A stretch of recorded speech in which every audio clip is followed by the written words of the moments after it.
Hello students, আশা করি সবাই ভালো আছো।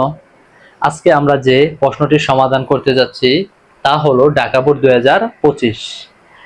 তোমরা যারা এসএসসি 2026 দিবা অথবা নবম দশম শ্রেণীতে আছো তাদের জন্য যে প্রশ্নটির সমাধান করা অত্যন্ত গুরুত্বপূর্ণ, কারণ এই প্রশ্নগুলা সমাধান করার মাধ্যমে তোমরা এই নিয়মের প্রশ্নগুলা পরবর্তীতে সমাধান করতে পারবা। তাহলে চলো আজকে শুরু করা যাক ঢাকা বোর্ড 2025 এর প্রশ্ন সমাধান। এই প্রশ্নটি এসেছে মূলত তোমাদের যে অধ্যায় রয়েছে, অধ্যায় 2 নবম দশম শ্রেণীর সাধারণ গণিত বই ফাংশন থেকে, ফাংশন এবং হচ্ছে সেট ও ফাংশন থেকে এই প্রশ্নটি এসেছে। তাহলে চলো যদি আমরা প্রথমে এর ক নাম্বার প্রশ্নটি সমাধান করি, তাহলে দেখো যে সি ইকুয়াল টু এত কে তালিকা পদ্ধতিতে প্রকাশ করো। ক নাম্বার আমরা সমাধান করি, তারপর আমরা উদ্দীপক করে খ এবং গ সমাধান করব। তাহলে ক নাম্বার যদি আমরা সমাধান করি, তাহলে দেখো তোমাদের জন্য ক দিয়েছে একটি মিডল টার্ম অঙ্ক, যেখানে বলা হয়েছে y belongs to n। n মানে কি সংখ্যা? n মানে হচ্ছে স্বাভাবিক সংখ্যা। আর এই সংখ্যা সম্পর্কে তোমাদের একটি ক্লাস আমার এই টিউটোরিয়ালগুলোতে রয়েছে, যেখানে তুমি সংখ্যা সম্পর্কে সম্পূর্ণ ধারণা পেয়ে যাবে। যেমন হচ্ছে মৌলিক সংখ্যা, গুণিতক, গুণনীয়ক, স্বাভাবিক সংখ্যা, পূর্ণ সংখ্যা, এসব বিষয়ে একটি পূর্ণ ধারণা পাবা, তোমরা চাইলে দেখে নিতে পারো।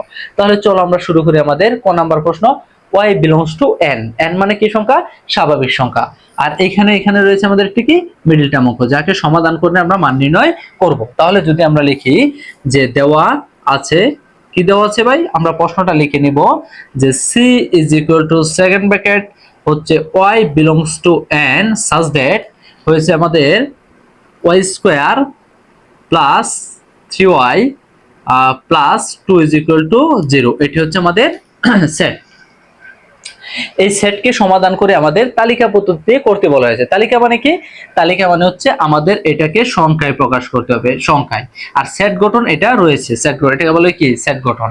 তাহলে আমরা যদি এটাকে করি, তাহলে আমরা প্রথমে লিখে নেব এখন করে আমরা এই মিডল টার্মটা করে নেব। তা হচ্ছে y square plus 3y plus 2 is equal to 0। তোমরা হয়তো মিডল টার্মের নিয়মটা সবাই জানো, যে মিডল টার্মের ক্ষেত্রে নিয়ম হচ্ছে যে এই যে এখানে 2 রয়েছে, এই 2 কে আমরা এমন ভাবে ভাঙবো যাতে যোগ বিয়োগ করলে হচ্ছে মাঝেরটা সমান হয় আর গুণ করলে 2 হয়। তাহলে এটা সহজ। আমরা 2 কে যদি ভেঙে নেই তাহলে পাবো 2 এর 1। 2 এর 1 কি? 2 এর 1 যদি আমরা যোগ করি তাহলে হবে 3 আর গুণ করলে হবে 2 কে 2। তাহলে পেয়ে গেলাম। তাহলে এখানে আমাদের কোনো সমস্যাই হলো না। তাহলে আমরা লিখতে পারি যে এইখানে আমাদের মান হবে যে y স্কয়ার প্লাস 2y আর হচ্ছে প্লাসে প্লাসে প্লাস হচ্ছে আমাদের y, অনের বদলে আমরা লিখবো y plus 2 is equal to 0। ঠিক আছে? এখন যদি আমরা একটা কাজ করি, যে আমরা জানি মিডল টার্মের ক্ষেত্রে প্রথম কয়টি পদ থেকে কমন নিতে হয়? তোমরা জানো প্রথম দুটি পদ থেকে কমন নিতে হয়। তাহলে তোমরা বলো তো আমাকে, যে এইখানে আমাদের প্রথম দুটি থেকে কি কমন যায়? এখানে প্রথম দুটি পদ থেকে আমাদের কমন যায় হচ্ছে, তোমরাই বলো, যাই হচ্ছে ওয়াই। কি যায়? ওয়াই, কারণ এখানে ওয়াই হচ্ছে দুইটি, এখানে হচ্ছে কয়টি? একটি। তার মানে কয়টি ওয়াই কমন যাবে? তোমরা বলো একটি ওয়াই কমন যাবে। এখানে কোনো সংখ্যা কমন যাবে না। তাহলে যদি আমি একটি ওয়াই কমন নিয়ে নিই, এখানে দুইটি থেকে একটি নিলে থাকবে একটি, প্লাস এখান থেকে যেহেতু ওয়াই নিয়ে নিছি থাকবে হচ্ছে 2, আর প্লাসের প্লাস এখান থেকে যেহেতু আমাদের কিছুই কমন যায় না, তাহলে আমরা নিব 1 কমন এবং থাকবে হচ্ছে y plus 2 is equal to 0, middle term. তাহলে আমরা জানি মিডল টার্মের নিয়ম হচ্ছে যে দুইটা মিলবে ওটা থেকে আমরা নিব হচ্ছে একটি উপাদান, আর এই যে y প্লাস 1 এটা দ্বারা তৈরি হবে আরেকটি উপাদান y প্লাস 1 ইকুয়াল টু 0। এখন আমরা কি করব? এখন আমরা আলাদাভাবে y এখান থেকে y এর মান, এখান থেকে কি y এর মান বের করে নিব। তাহলে যদি আমরা বের করি, তাহলে একটু তোমরা লক্ষ্য করো, তাহলেই দেখবে যে এখন y plus 2 is equal two বলা হয়েছে 0। একবার এটা ইকুয়াল টু 0, একবার এই পথ ইকুয়াল টু 0। তাহলে কি দাঁড়ালো? যে আমরা যদি এখান থেকে y এর মান বের করি, তাহলে আমাদের y এর মান হবে মাইনাসের 2, যা আমাদের গ্রহণযোগ্য নয়। কেন গ্রহণযোগ্য নয় বলো তো? কারণ গ্রহণযোগ্য নয় এটার কারণ হচ্ছে যে আমাকে এখানে শর্ত দিয়েছিল n হচ্ছে স্বাভাবিক সংখ্যা, আর স্বাভাবিক সংখ্যা কোনগুলা? 1 2 3 4 এইগুলা। তাহলে এখানে এটা কিসের? মাইনাসের, যা আমাদের কি নয়? গ্রহণযোগ্য নয়। তার মানে আমরা এটা নিতে পারি না। সেম ভাবে যদি আমরা পরে করি, এটা পরে লিখবো আমরা, যে এটা কি নয়? গ্রহণযোগ্য নয়। কারণ হচ্ছে আমাদের বলা হয়েছিল যে y belongs to n, স্বাভাবিক সংখ্যা হতে হবে। এখন যদি আমরা আবার y plus 1 এর মানটা বের করি, তাহলে কি দাঁড়াবে দেখা যাক। তাহলে আমরা লিখবো আবার আমরা যদি বের করি যে y plus 1 is equal to 0 by y equal to minus 1, এই মানও আমাদের কি নয়, গ্রহণযোগ্য নয়। কেন নয়? কারণ হচ্ছে আমাদের বলা হয়েছিল y বিলংস টু n, এই শর্ত তো মানে নাই, তাই দুটোটাই আমাদের গ্রহণযোগ্য নয়। তাহলে কি দাঁড়াচ্ছে যে আমাদের এই সেটের কোনো উপাদানে যেহেতু নাই, তাহলে এই সেটের উপাদান হবে আমাদের কি সেট? ফাঁকা সেট। এই সেটের উপাদান কি হবে আমাদের? ফাঁকা সেট। তাহলে এই সির উপাদান হলো ফাঁকা সেট। আই থিঙ্ক সবাই বুঝতে পারছো। প্রথমে মিডল টার্ম করছি, মিডল টার্ম পড়ার পর দেখা যাচ্ছে আমার ওয়াই এর দুইটা মানে হচ্ছে মাইনাস, ঋণাত্মক মান। তাহলে এইখানে যেহেতু আমাদের ঋণাত্মক মান গ্রহণযোগ্য না, কারণ হচ্ছে এন, এন মানে কি সংখ্যা? স্বাভাবিক সংখ্যা। স্বাভাবিক সংখ্যা কোনগুলা? যে স্বাভাবিক সংখ্যা হিসেবে আমরা লিখতে পারি 1 2 3 4 ডট ডট চলমান। তাহলে এখানে কি এসব মান এসেছে? না, এসব কোনো মান এসে নাই, আসছে কি ঋণাত্মক মান। তাহলে ঋণাত্মক মান তো আমাদের গ্রহণযোগ্য নয়। তাহলে এটার উত্তর কি হবে? ফাঁকা সেট। তাহলে আমরা যদি এই খ নাম্বার প্রশ্ন সমাধান করে থাকি, এখন আমরা করব হচ্ছে খ নাম্বার প্রশ্ন, যা অত্যন্ত সহজ। Power of A Shakti set, অর্থাৎ শক্তি সেট এসেছে। দেখো এইগুলা তোমাদের পরীক্ষায় বারবার এসে থাকে, রিপিট করে বারবার একই প্রশ্ন, অর্থাৎ এই নিয়মের প্রশ্নগুলা তোমরা যারা অর্ধবার্ষিক দিবা, এসএসসি 2026 দিবা, তাদের জন্য খুবই গুরুত্বপূর্ণ টপিক হলো এগুলা।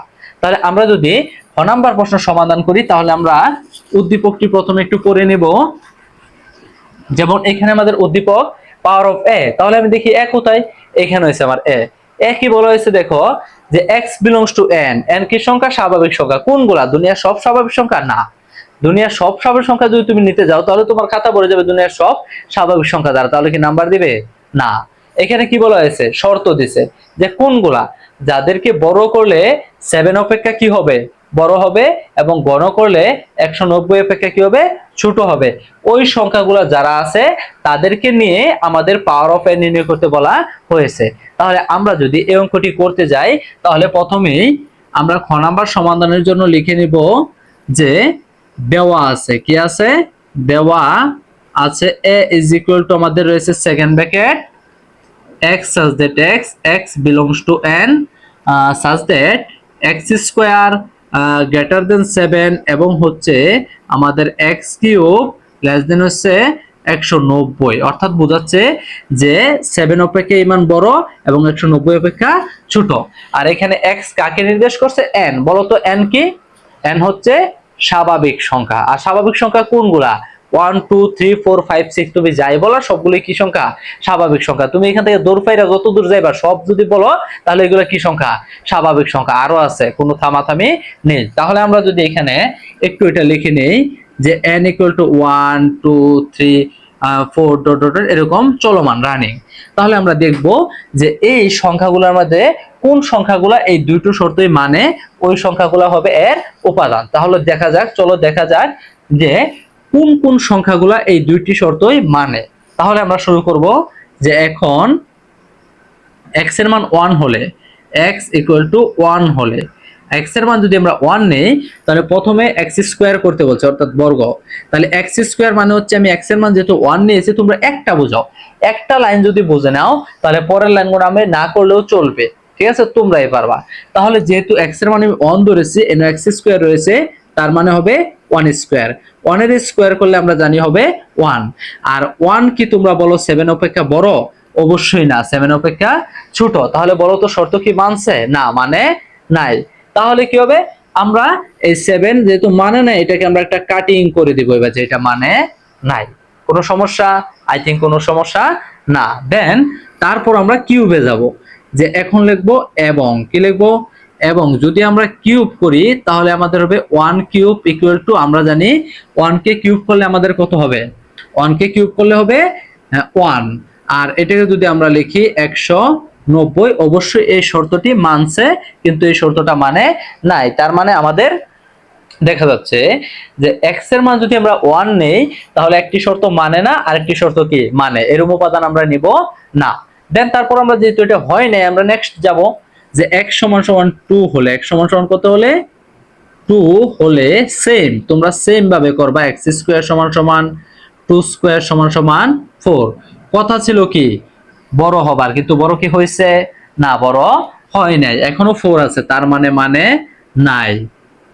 এইভাবে আমাদের আর সংসার চলবে না, ঠিক আছে, আরো বাড়াতে হবে। তাহলে কি হবে যে এক্স কিউব ইকুয়াল টু হবে আমাদের, যদি আমরা 2 কিউব করি তাহলে হবে কত 8, যা আমাদের 190 অপেক্ষা অবশ্যই ছোট শর্ত মানে, কিন্তু এই সেটের শর্ত কি মানে না। আচ্ছা দেখা যাক আমরা আরো নেই। তাহলে আমরা নিব x ইকুয়াল টু 3 হলে এইবার মনে হয় মানবে। x square equal to 3 square equal two হবে আমাদের 9, কত হবে 9। দেখো 9 কিন্তু 7 অপেক্ষা বড়, তার মানে কি শর্ত কি মানছে না মানে নাই বলো? শর্ত মানছে, 7 অপেক্ষা বড় হয়েছে। সেম ভাবে আমরা এখন করব এক্স কিউব। এক্স কিউব কাকে করব? এই যে এক্স এর মান 3 নিছি, একে আবার আমরা কিউব করব, আর কিউব করলে আমরা জানি 27 হবে, যা 190 অপেক্ষা ছোট। ওকে, দেন তারপর আমরা যেহেতু এখন দুইটাই মানতেছি আমরা নিব, দেখব কোন পর্যন্ত এটা যায়, এটা শেষ দেখে ছাড়বো আমরা। তাহলে এক্স ইকুয়াল টু যদি 4 হয়, এক্স ইকুয়াল টু 4 হলে x square is equal two 4 উপরে হবে হোল স্কয়ার সমান সমান 16, অবশ্যই 7 অপেক্ষা বড়, শর্ত মানছে। দেন আমরা কিউব করব, সেম ভাবে আমরা কিউব করব, x cube equal to 4 cube equal to 64, যা কিনা 190 অপেক্ষা ছোট। দেন এইটাও দুইটা শর্ত মানছে, তার মানে এই উপাদান আমাদের নেওয়া যাবে। এখন যদি আমরা x ইকুয়াল টু 5 হলে, কত হলে 5 হলে আমরা নিতে পারি x square equal two 5 square equal two হবে আমাদের 25, যা 7 অপেক্ষা অবশ্যই বড়। এবং তারপর আমরা যদি কিউব করি দেখো, তাহলে x কিউব ইকুয়াল টু হবে 5 কিউব ইকুয়াল টু 125, যা কিনা 190 অপেক্ষা ছোট। ওকে, তাহলে এই পর্যন্ত অর্থাৎ আমরা যখন 3 4 5 নিলাম, এইখানেও শর্ত মানছে, এখানেও শর্ত কি মানছে। তাহলে দেখা যাক পরের সংখ্যাটি আমাদের শর্ত মানে কি না দুইটি। তাহলে আমরা লিখবো x ইকুয়াল টু 6 হলে, কত হলে ভাই 6 হলে, তাহলে x স্কয়ার ইকুয়াল টু হবে আমাদের 6 হোল স্কয়ার ইকুয়াল টু 36, যা কিনা 7 অপেক্ষা অবশ্যই বড়। বলো বড় কিনা? অবশ্যই বড়। নেক্সট আমরা সেম ভাবে যদি কিউব করি তাহলে দেখা যাবে যে x cube is equal two 6 cube সমান সমান হচ্ছে, আমি মেবি জানি হচ্ছে 216 সম্ভবত। 6 কিউবে আমরা একটু যদি দেখে নেই তারপরেও, যে 6x কিউব করলে হবে 216। তাহলে এখানে দেখা যাচ্ছে যে 6 কে কিউব করলে হবে 216, যা কিনা 190 অপেক্ষা বড়, কিন্তু কথা ছিল কি ছোট হওয়ার, ছোট কি হয়েছে না। তাহলে এখানে শর্ত মানে নাই। তার মানে কি দেখা গেল যে এখন তুমি আর যতগুলাই সংখ্যা নেও না কেন এদিকে আর মানবে না। তাহলে কি আবার নিবা? কোনো দরকার নাই, নেওয়ার কোনো দরকার নাই। তাহলে কি দেখা গেল যে এখানে আমরা তিনটি সংখ্যা পেয়েছি যারা দুইটি শর্তই মানছে। কি কি? সেটা হলো 3 4 5। এই তিনটি সংখ্যা দেখো, এইখানেও শর্ত মানছে, এইখানেও শর্ত মানছে। তার মানে আমরা এর উপাদান পেয়ে গেলাম হচ্ছে আমাদের 3 4 আর কত 5, যারা তিনটি শর্তই মানছে। তাহলে এর উপাদান যেহেতু আমরা পেয়ে গেছি, এখন বলছে আমাদের কি বের করতে, power of A, Shakti set. এটা কোনো বিষয়ই না, এটা একদম সোজা। অর্থাৎ এটা করা মানে তোমার এটা একদম সোজা, অর্থাৎ প্রশ্নটি দেখো কত সহজ। তাহলে আমরা যদি লিখি যে অতএব পাওয়ার অফ এ, কি লিখতে পারি? Power of A is equal two আমরা লিখতে পারি, দেখো যেহেতু এর মান হচ্ছে 3টি, হ্যাঁ, এর উপাদান হবে 8টি। কিভাবে হয় সেটিও আমি দেখিয়ে যাই। যে উপসেটের একটি সূত্র আছে 2 টু দি পাওয়ার n, যেখানে n হচ্ছে উপাদান সংখ্যা। এই যে এই উপাদান সংখ্যা, এখানে উপাদান কয়টি? 3টি। তাহলে আমরা যদি এখানে উপাদান 3 বসিয়ে দেই, তার মানে কয়টি হবে? 8টি। তার মানে দাঁড়াচ্ছে পাওয়ার অফ এর উপাদান সংখ্যা হবে কয়টি? 8টি। যদি 8টি না হয় তাহলে তোমার অঙ্ক কি হবে? ভুল হবে। তাহলে আমি যদি শুরু করি পাওয়ার অফ এর নির্ণয় করা, তাহলে দেখো আমি বলবো যে এইভাবে শুরু করা একটু ভালো। প্রথমে যে তিনটা আছে তুমি একটি একটি নিয়ে নিবা, অর্থাৎ সিঙ্গেল ভাবে। তাহলে 3, তারপর হচ্ছে কি 4, তারপর হচ্ছে 5, তারপর তুমি নিবা হচ্ছে জোড়ায় জোড়ায়, যেমন 3 দ্বারা 3 4, 3 দ্বারা 3 5, এমন জোড়া নিবা। কিন্তু মনে রাখতে হবে যে একটি জোড়ার মান আরেকটি জোড়ার মানের সাথে মিলবে না। তাহলে আমরা লিখতে পারি দেখো 3 4, 3 দ্বারা নিলে হচ্ছে 3 5, 3 দ্বারা আর কোনো জোড়া যায় না, কারণ যদি আমরা 5 3 নেই কথা ঘুরে গেলে একটাই 3 5 এই। এখন আমরা যদি 4 দ্বারা শুরু করি তাহলে হবে আমাদের 4 আর কত হবে 5, 4 আর 5, আর জোড়া যায় না। তাহলে মিলাও 1 2 3 4 5 6। আর এইভাবে নেওয়ার পর যখন আর জোড়া যাবে না তখন আমরা তিনটি উপাদানই একবার নিব, ঠিক আছে? তাহলে হবে আমাদের দেখো 3 4 আর হচ্ছে 5। তাহলে তারপরের কাজ হলো যে যখন আমরা সব উপাদান নিয়ে নেব, আর এই পাওয়ার সেট বা শক্তি সেটের একটি নিয়ম হচ্ছে যে এখানে একটি ফাঁকা সেট হবে। কি হবে? একটি ফাঁকা সেট। তাহলে আমরা যদি এখানে একটি ফাঁকা সেট দিয়ে দেই তাহলে আমাদের অঙ্ক শেষ হয়ে যাবে, সমাধান হয়ে যাবে। যেমন 1 2 3 4 5 6 7 8, এই দেখো আমার 8টি উপাদান চলে এসেছে। আর এটার আনসার হবে আমাদের, এই অঙ্কের আনসার এটি। আর এই অঙ্কের মধ্যে কত? 4 নাম্বার। দেখো মাত্র তুমি কয়েক মিনিটে 4টি নাম্বার তুলে নিতে পারবে যদি একটু বুঝে বুঝে অঙ্ক করো। এই অঙ্কটি বারবারই কোনো না কোনো পরীক্ষায় আসে, এইগুলো সেট থেকে আসলে মূলত এই টাইপের গণিতগুলো এসে। চলো এখন যদি আমরা আমাদের গ নাম্বার প্রশ্ন যদি সমাধান করি তাহলে ডাকটি করে নেই যে এস অন্যকে তালিকায় প্রকাশ করে ডোমেন নির্ণয় করো।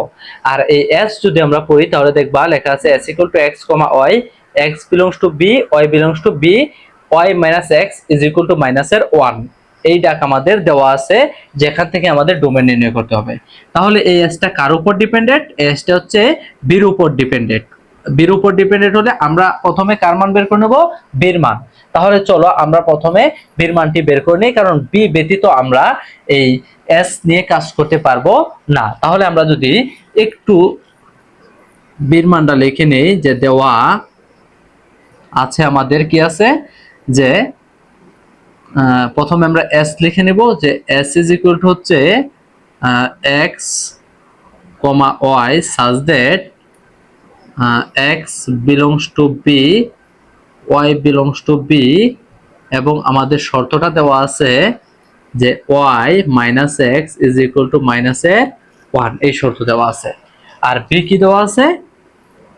বি দেওয়া আছে যে X such that X belongs to Z, যেখানে X square less than equal 4। তোমরা দেখো এখানে বি কি বলা হয়েছে, এই বির উপরেই ডিপেন্ডেন্ট হচ্ছে আমাদের এস এর মান। কিভাবে? কারণ বি এইখানে নির্দেশ করতেছে জেড। জেড কি? জেড হচ্ছে একটি পূর্ণ সংখ্যা। জেড কি? পূর্ণ সংখ্যা। পূর্ণ সংখ্যা কোনগুলা? যে জেড হচ্ছে আমাদের পূর্ণ সংখ্যা যাদের মান হচ্ছে +-1, +-2, +-3, আরো অনেক রয়েছে। এমন মান নিতে হবে যে প্লাস মাইনাসের এমন মান নিতে হবে যাদেরকে বড় করলে 4 অপেক্ষা ছোট হবে অথবা 4 এর কি সমান হবে। তাহলে চলো আমরা যদি লিখে নেই যে এখানে z is equal to রয়েছে +-1, +-2, +-3। এখন আমরা x এর 1 থেকে শুরু করে মান নেওয়া শুরু করব, যেগুলো আমাদের শর্ত মানবে সেগুলো বির উপাদান হবে, অন্যথায় হবে না। তাহলে এখানে আমাদের একটি 0 দিতে হবে। সরি, এখানে যদি আমরা 0 দিয়ে নেই তাহলে হবে +-1, +-2, +-3, এইভাবে। তাহলে x ইকুয়াল টু যদি আমরা প্রথমে 0 নেই, 0 ধরে নেই, হলে x square equal to 0 square equal to 0, যা কিনা 4 অপেক্ষা অবশ্যই ছোট। তারপর আমরা যদি x ইকুয়াল টু +-1 নেই তাহলে আমরা দেখি কি দাঁড়ায়, যে x স্কয়ার ইকুয়াল টু +-1 যদি আমরা স্কয়ার করি তাহলে তোমরা একটু দেখে নাও যে এটার মান কি দাঁড়ায়। কারণ এটার মান আমি বলবো 1 হয় এবং যা শর্ত মানে। কিভাবে হয় সেটা দেখো, যে আমরা যদি প্লাসের 1 কে স্কয়ার করি তাহলে 1ই হবে, এবং মাইনাসের স্কয়ার করলেও কি হবে? 1 হবে। কারণ হচ্ছে যে এই মাইনাসকে স্কয়ার করলে, অর্থাৎ মাইনাসের উপরে পাওয়ার যদি জোর হয় তাহলে সেটা প্লাস হয়ে যায়, 1 কে স্কয়ার করলে 1ই হবে।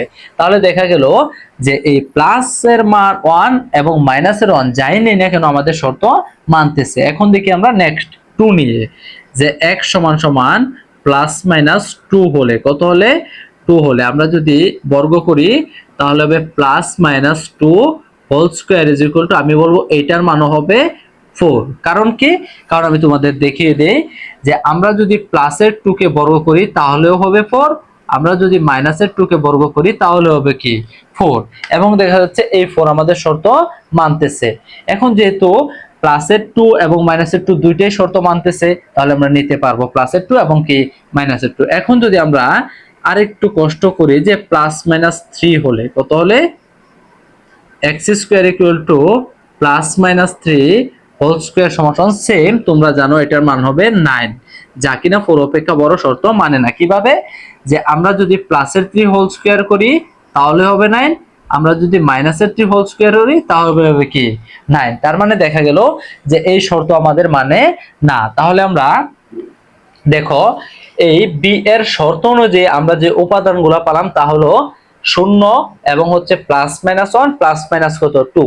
এটাকে যদি আমি সাজিয়ে সুন্দর করে সেটে উপস্থাপন করি তাহলে আমরা লিখব -2 -1 0 1 তারপর হচ্ছে কত 2। কারণ আমরা জানি সংখ্যা রেখার ডান দিকে থাকে ধনাত্মক মান, বাম দিকে থাকে ঋণাত্মক মান, এগুলা ছোট ক্লাসে পড়া হয়ে থাকে। তাহলে এই হচ্ছে আমাদের কার মান, বির মান। এখন এই বির উপর ডিপেন্ড করে আমরা বার করব কাকে, যে এস কে অন্যয় তালিকায় প্রকাশ করে, অন্যয়কে তালিকায় প্রকাশ করে ডোমেন নির্ণয় করো। তাহলে আমরা লিখবো এখন এস এর শর্ত হতে পাই কিভাবে, যে এখানে তো দেখো বলা হয়েছে যে বিজে এটা হচ্ছে এক্স এর মানও এবং কি ওয়াই এর মানও। তার মানে কি তুমি এই দুটাকে একই মান ধরতে পারবা? না, ধরা যাবে না। এই দুইটা আমরা হয় এক্স এর মান ধরবো, না হয় কি ওয়াই এর মান ধরবো। তাহলে আমাদের বেশিরভাগ নেই আমরা হচ্ছে এক্স এর মান। তাহলে যদি আমরা এক্স এর মান নেই তাহলে ওয়াই এর মান আমাদের কি করতে হবে, বের করে নিতে হবে। কিভাবে বের করব সেটা দেখা যাক।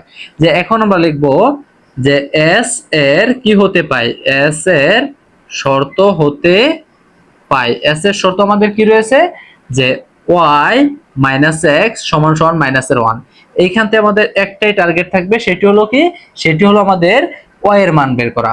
তাহলে আমরা যদি এখন ওয়াইটা এই পাশে রেখে দেই আর এক্স মাইনাসের ওই পাশে চলে গেলে হবে প্লাসের, তাহলে আমরা লিখতে পারি যে এক্স মাইনাস হচ্ছে 1, কারণ মাইনাসের এক্স ওই পাশে হলে হবে প্লাসের এক্স আর মাইনাসের 1 পূর্বে থেকে ছিল। তাহলে এই হচ্ছে আমাদের ওয়াই এর সমীকরণ, যার উপর ডিপেন্ড করে আমরা আমাদের এই ওয়াই এর মানগুলা বের করে নেব। কারণ তোমরা জানো ডোমেন রেঞ্জ কি, ডোমেন রেঞ্জ হচ্ছে যে এইখানে যদি আমাদের দুইটি উপাদান থাকে, যার প্রথমটিকে বলা হয় ডোম এবং পরেরটিকে বলা হয় কি রেঞ্জ। তাহলে আমার দুইটি উপাদানের জন্য, যেহেতু আমাদের এখানে শুধুমাত্র বির উপাদান রয়েছে, এখানে তো দুইটি উপাদান নেই সেটের মাঝে, তাহলে তা নির্ণয় করতে হলে ওয়াই এর শর্ত লাগবে। যেহেতু আমরা পেয়ে গেছি, এখন লিখবো যে প্রত্যেক কে লিখবো প্রত্যেক x বিলংস টু, প্রত্যেক x বিলংস টু আমাদের এটা কার মান বের করছি, b এর মান। b এর জন্য প্রত্যেক x বিলংস টু b এর জন্য y এর কার, y এর মান নির্ণয় করি। কার মান নির্ণয় করি, y এর মান নির্ণয় করি। এখন আমরা কিভাবে নির্ণয় করব, যে এখানে কয়টি উপাদান আমরা একটু দেখে নিই, 1টি 2টি 3টি 4টি 5টি। তাহলে আমরা 6টি গড়ের মাধ্যমে একটি ছক তৈরি করব। দেখো যদি আমরা ছকটা তৈরি করে নিই, যে এইভাবে আমরা নিতে পারি। দেখো এখন যে এইখানে আমরা 6টি গড় যদি বানাই,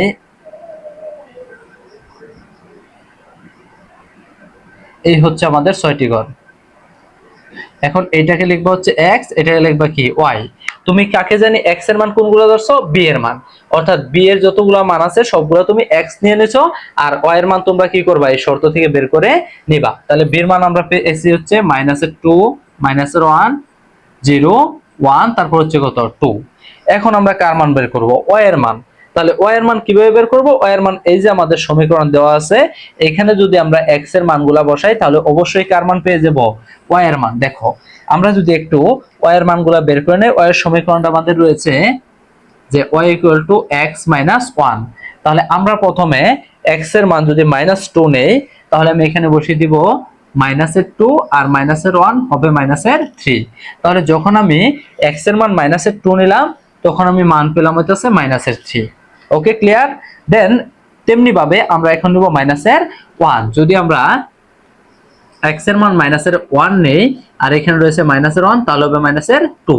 দেখো আমরা যদি x এর মান -1 নেই তাহলে y এর মান পাবো কত, -2। আই থিংক বুঝতে পারছো। সেম ভাবে পরের মানগুলো আমরা নিয়ে নেব। দেখো যদি আমরা এখানে x এর মান 0 নেই তাহলে কি হয়, যদি আমরা x এর মান 0 নেই তাহলে হবে আমাদের -1। তাহলে x এর মান যখন আমরা 0 নিলাম, y এর মান পেলাম হইতেছে -1। এখন আবার x এর মান কত, 1। যদি 1 বসাই তাহলে হবে 1 - 1 = 0, তার মানে এটার মান হবে 0। এখন যদি আমরা 2 বসাই তাহলে আমাদের 2 - 1 হবে আমাদের হচ্ছে 1। এই হচ্ছে আমাদের কার উপাদান, y এর উপাদান। এই পর্যন্ত আমাদের করে নিতে হবে। তারপরের কাজটি হলো যে এইখানে যে y এর মান বের করছো, এগুলো আবার এক্স এর মানের সাথে মিলাবা, মানে বির মানের সাথে, যে এই উপাদানগুলো উপরে আছে কি না। যদি উপাদানগুলো ঠিকঠাক থাকে তাহলে এগুলো উপাদান নিব, আর যারা মিলবে না তাদেরকে আমরা নিব না। যেমন আমরা মিলাই, -3 আমরা নিচে পেয়েছি, এই -3 কি উপরে কোথাও আছে? নেই, তার মানে এটা আমাদের উপাদান হবে না। দেন -2 আছে, -1 রয়েছে, 0 1 সবই রয়েছে, তার মানে নেই কে? -3। তাহলে এটা কিভাবে সাজাবো? যে এখানে লিখবো আমরা যে যেহেতু, এটা চকের নিচে লিখতে হবে, এটাকে আমি লিখতে পারি যদি একটু যদি শর্টকাট লিখে নেই, যেহেতু কি মিলে না, -3 নট বিলংস টু বি, বির সাথে আমাদের কি মিলে না, বির উপাদান কই, এই উপাদানগুলোর সাথে মিলে না, তার মানে আমি লিখতে পারি যে সেহেতু এই বি -3 দ্বারা যে সেটটি গঠন হয়েছে তা পুরোটাই এস এর মান নয়। তাহলে আমি কিভাবে সাজাবো? এইভাবে, -2 আর হচ্ছে -3 নট বিলংস টু এস, মানে এটা এস এর উপাদান কি? নয়। তাহলে যদি এই উপাদান চলে যায় তাহলে বলতো এস এর উপাদান কোনগুলো রয়ে গেল?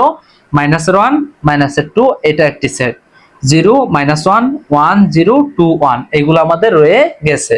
তাহলে আমরা লিখতে পারি যে অতএব s ইকুয়াল টু আমরা পেয়ে যাচ্ছি হচ্ছে, এইখানে দেখো -1 -2, আমরা লিখতে পারি -1 আর হচ্ছে আমাদের -1 আর হচ্ছে -2, তারপর আমরা পাবো 0 -1, আমাদের রয়েছে 0 আর হচ্ছে -1, তারপর হচ্ছে 1 0, কত? 1 আর হচ্ছে 0, তারপর আমাদের রয়েছে 2 1, কত? 2 আর হচ্ছে 1, তার মানে এই পেয়ে গেলাম আমরা এস এর উপাদান। এখন এস এর উপাদান পাওয়ার পর যেহেতু আমরা এস কে অন্য তালিকায় প্রকাশ করে ফেলেছি, চাইছে কি? ডোমেন। তাহলে তোমরা জানো দুইটি উপাদান যদি একটি সেটে থাকে তাহলে প্রথমটি হচ্ছে ডোমেন এবং পরেরটি কি? রেঞ্জ। তাহলে তোমরা অবশ্যই বুঝতে পারছো যে এখানে আমাদের ডোমেন হবে s is equal to second bracket, যেগুলা প্রথমে মান আছে সেগুলো হবে আমাদের কি? ডোমেন। তার মানে দাঁড়াচ্ছে -1 0 1 2, তাহলে কি? -1 0, তারপর হচ্ছে কি 1, তারপর হচ্ছে কি 2, এই হচ্ছে আমাদের গ নাম্বার প্রশ্নের সমাধান, ডোমেন নির্ণয়। আর রেঞ্জ তাহলে কি হবে? -2 -1 0 1। তাহলে এই তোমরা পেয়ে গেল হচ্ছে ঢাকা বোর্ড 2025 এর ফুল প্রশ্ন সমাধান। এইভাবে প্রতিটি সৃজনশীলের সমাধান আমরা চেষ্টা করব একই নিয়মে করার জন্য। তোমরা এই সৃজনশীলগুলো সমাধান করে নেবে। চাইলে আমার পূর্বের ভিডিওগুলো অর্থাৎ ক্লাসগুলো তোমরা দেখে নিতে পারো, তোমাদের জন্য আরো সহজ হয়ে যাবে।